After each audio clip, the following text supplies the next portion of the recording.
Hello दोस्तों, स्वागत है आपका द फ्यूचर एजुकेशन पर। रीट परीक्षा पर बहुत बड़ी अपडेट लेकर आए हैं, तो इस वीडियो को अंत तक पूरा देखना। फ्रेंड्स, आपको बता देना चाहेंगे रीट भर्ती परीक्षा जो कि 26 सितंबर को आयोजित की गई थी, उसमें हिंदी, इंग्लिश और साथ ही साथ जीके का जो एसएसटी का पेपर हुआ था फर्स्ट और सेकंड शिफ्ट में, इसमें काफ़ी प्रश्न ऐसे आए हैं जिनमें स्टूडेंट के साथ साथ एक्सपर्ट्स भी कन्फ्यूज़ हैं। तो फ्रेंड्स, मैं आपको बता देना चाहूँगा 26 सितंबर को हुए रीट के प्रश्न पत्र में गड़बड़ी की लगातार शिकायतें सभी के सामने आ रही है। इसमें जो प्रश्न पत्र में जो समय दिया गया था वो ही गलत लिखा गया था। इसमें निर्देश में समय लिखकर ही पहली गलती कर दी गई थी। हिंदी और अंग्रेजी दोनों में ही कई गलतियां की गई है प्रश्न पत्र में। इसके साथ साथ एसएसटी में भी काफ़ी गलतियां की गई है। कई सवालों को लेकर तो स्टूडेंट से लेकर एक्सपर्ट तक काफ़ी ज़्यादा कंफ्यूज हो रहे हैं। ऐसे प्रश्नों को हटाकर इनकी जगह बोनस अंक देने की मांग होने लगी है।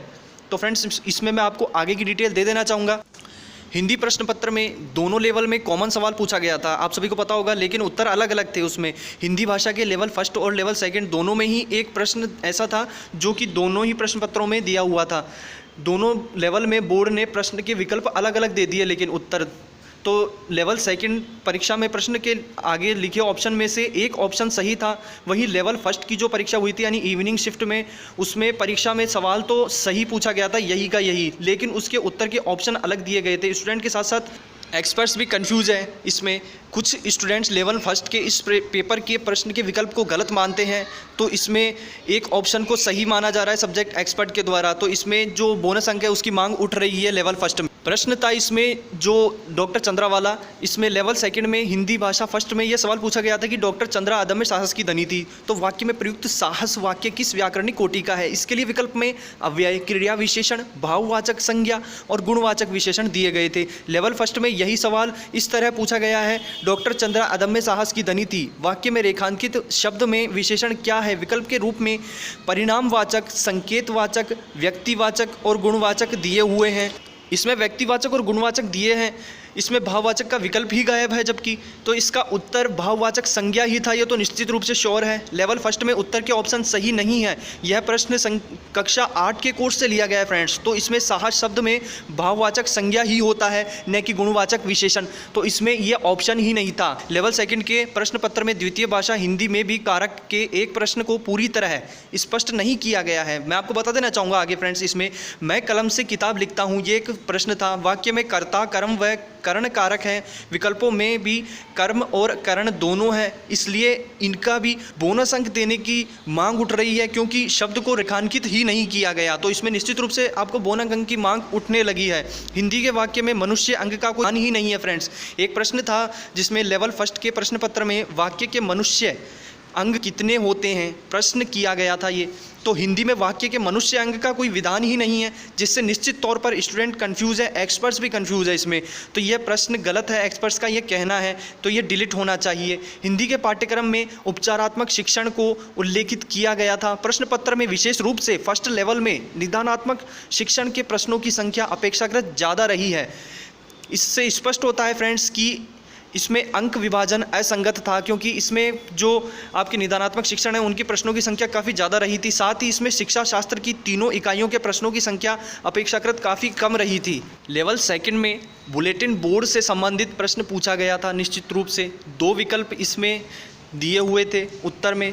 तो बुलेटिन बोर्ड दृश्य सामग्री तो है, लेकिन इसे कोमल सामग्री सॉफ्टवेयर में भी शामिल किया जाता है, इसलिए यहाँ भी बोनस अंक देने की मांग उठने लगी है क्योंकि इसमें दोनों ऑप्शन सही आ रहे हैं। एक ऑप्शन कोई सही नहीं हो रहा है, दोनों ऑप्शन इसमें सही है। अब हम आ जाना चाहेंगे एसएसटी के पेपर पर। एसएसटी यानी सोशल स्टडीज़ में 4 क्रांतिकारियों के नाम ऑप्शन में देकर पूछा गया था आप सभी से कि राजस्थान के कौन से क्रांतिकारी को तिहाड़ जेल में रखा गया था।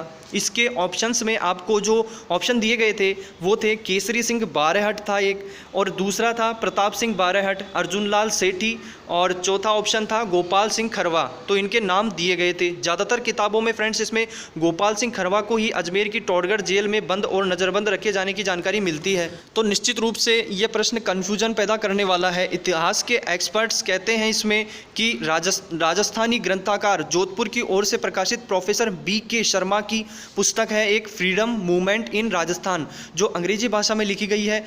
उसमें इस तथ्य की जानकारी मिलती है। सीकर से एक्सपर्ट राजीव बगड़िया के मुताबिक तिहाड़ जेल ही इसका सही उत्तर है। हिंदी ग्रंथ अकादमी, माध्यमिक शिक्षा बोर्ड सहित कई किताबों में इसका उल्लेख मिलता है फ्रेंड्स। हालांकि कुछ किताबें ऐसी हैं जिनमें ये जानकारी मिलती है, बहुत कम ऐसी किताबें होंगी। गोपाल सिंह खरवा को अज्ञातवास के रूप में तिहाड़ जेल में रखा गया था। इसके प्रमाण काफ़ी ज़्यादा मौजूद हैं, आप सभी इसे देख सकते हैं। गोपाल सिंह खरवा ही इसमें ऑप्शन होना चाहिए था। अब हम आ जाना चाहेंगे अपने अगले प्रश्न पत्र पर। अंग्रेजी भाषा पर आ जाते हैं। अब इसमें अंग्रेजी लेवल 2 के लैंग्वेज सेकंड पेपर में एक पैसेज में प्रश्न पूछा गया, जिसमें आपके डायरेक्शन में 2 प्रश्न दिए गए थे। एक प्रश्न तो पैसेज से संबंधित रहा, लेकिन दूसरा प्रश्न पैसेज से संबंधित नहीं था, उसका किसी भी प्रकार से पैसेज से कोई लेना देना ही नहीं था। और एक प्रश्न पर हम और आ जाना चाहेंगे। फोनेटिक्स का ये प्रश्न रहा था, तो इसमें पूछा गया था फ्रेंड्स, फोनेटिक्स का एक प्रश्न था जिसमें कि फ्रिक्वेटिव साउंड दिए गए थे। प्रश्न यह पूछा गया था कि एफ, वी, ओ और आर साउंड हैं, तो इसके ऑप्शंस में सेमी वोवल्स, लैटरल, फ्रिकेटिव्स, नासल्स दिए गए थे। इसमें एक्सपर्ट्स का मत है कि एफ, वी और ओ तो इसमें फ्रिकेटिव्स है, लेकिन आर साउंड नहीं है। ऐसे में सही प्रश्न पूछा जाता तो उत्तर फ्रिकेटिव्स होता, तो ये प्रश्न ही गलत है इसमें, क्योंकि आर साउंड नहीं है इसमें फ्रेंड्स। और आगे मैं आपको बता देना चाहूँगा, इसमें अंग्रेजी भाषा के लेवल सेकंड के द्वितीय जो भाषा है उसके अंदर कई प्रश्नों पर संशय बना हुआ है। इसे बोर्ड को जल्द ही दूर करना चाहिए फ्रेंड्स, क्योंकि लेवल 2 में अंग्रेजी भाषा द्वितीय में फोनेटिक्स के टॉपिक्स में से वेलर साउंड का प्रश्न और रिलीजियस रिचुअल्स वाले ड्रामा का पूछा गया प्रश्न बोर्ड की ओर से निर्धारित सीनियर सेकेंडरी के स्तर से ऊपर का इसमें प्रश्न रहा है। फोनेटिक्स के टॉपिक्स से भी बैरी उच्चारण वाले प्रश्न में 2 विकल्प सही हो रहे हैं, जबकि होना एक ही चाहिए, तो इसमें 2 विकल्प सही हो रहे हैं, जो कि आपके BERRY बैरी व BURY बरी है। तो निश्चित रूप से एक ऑप्शन सही होता तो इसमें प्रश्न बिल्कुल उचित रहता, लेकिन इसमें बोनस अंक की मांग निश्चित रूप से उठने लगी है। इसमें आपके ब्लैंक वर्स का प्रश्न आउट ऑफ सिलेबस था। निश्चित रूप से ब्लैंक वर्स जो प्रश्न था वो आउट ऑफ सिलेबस था। इसी तरह यूनिट फर्स्ट और यूनिट सेकंड के प्रश्न जो थे वो सिलेबस के अनुसार नहीं थे काफ़ी प्रश्न। तो इसमें अनसीन पैसेज और अनसीन पोएम से पूछे जाने वाले जो प्रश्न थे वो आपके डायरेक्ट ही पूछ लिए गए, तो इसमें भी आपके निश्चित रूप से कन्फ्यूजन रही है। तो फ्रेंड्स, ये रीड पेपर पर मैंने आपकी कन्फ्यूजन भरे जो प्रश्न रहे हैं, जिनमें जो भी कन्फ्यूजन रही है वो सारी मैंने आपको बता दी है। और फ्रेंड्स, आगे आपको बता देना चाहूँगा, जैसे ही रीड पर कोई भी लेटेस्ट अपडेट आती है तो चैनल आपको सबसे पहले बता देता है। चैनल सब्सक्राइब जरूर कर लीजिएगा और वीडियो को लाइक और बहुत ज़्यादा शेयर कर दीजिएगा अपने फ्रेंड सर्कल में भी, ताकि वो भी अपने इन शंकाओं को दूर कर सकें। और फ्रेंड्स, इसका रिजल्ट जल्दी ही जारी कर दिया जाएगा, अक्टूबर से लेकर नवंबर के बीच में।